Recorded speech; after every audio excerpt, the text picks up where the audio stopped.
Oh yeah, sorry. Thanks. You just wanted to stroke it. You just wanted to stroke it. So dates.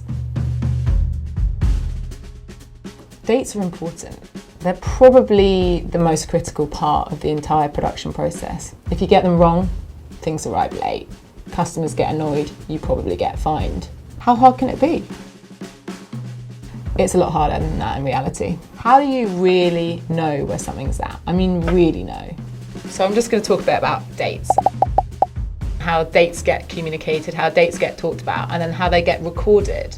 Typically, what will happen, there'll be some dates thrown around in some emails, approved in a WhatsApp or a WeChat thread, or if you're lucky, the dates are in an Excel spreadsheet and they're updated. The problem is that all of these dates are talked about and approved in different places, and the effort to take them out of that WhatsApp chat, out of that email, and put them into a shared sheet is enough to stop people doing it. Like, I mean, how do you really know quickly and without asking a bunch of people?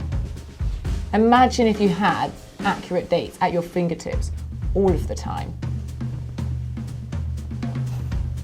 Unfortunately, it's not as simple and as easy as making an Excel spreadsheet, putting some dates in there and saying, this is when everything's going to arrive.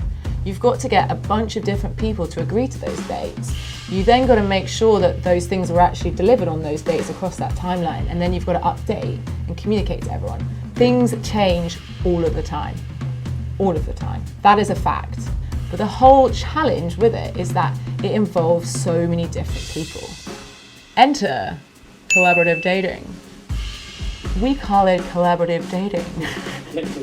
So just to give a little bit of an example of how this can happen in the real world, you set up a WhatsApp group. You then say in the message, hey everyone, should we meet at 10 a.m. on Friday?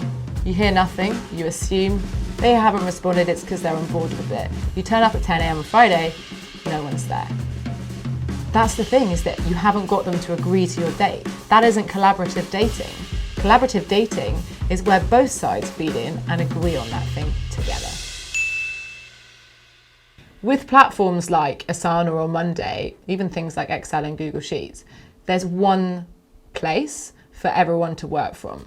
You can't collaborate outside of your organization on the same sheet. So you can set your own dates, which are target dates if you're a brand, and estimated dates if you're a factory. Those two dates can sit alongside each other. Both of you are really clear on whose date is who. There's nothing worse than looking at a table and being like, is that my, did I put that date in there? Or did they put that date in there?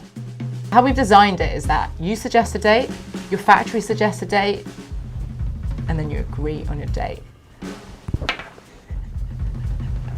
That's good. What this sets up is not just a shared plan with shared goals, but it also makes both sides way more accountable to each other. When you put a date out there, when you agree to something, you're really committing to that decision. This is where some of the grey area that arrives in production is that someone somewhere may have agreed to something, but it was in a WhatsApp group or WeChat or an email thread. If everything is out there in the open and you know who said what when, it's a lot easier to work better together.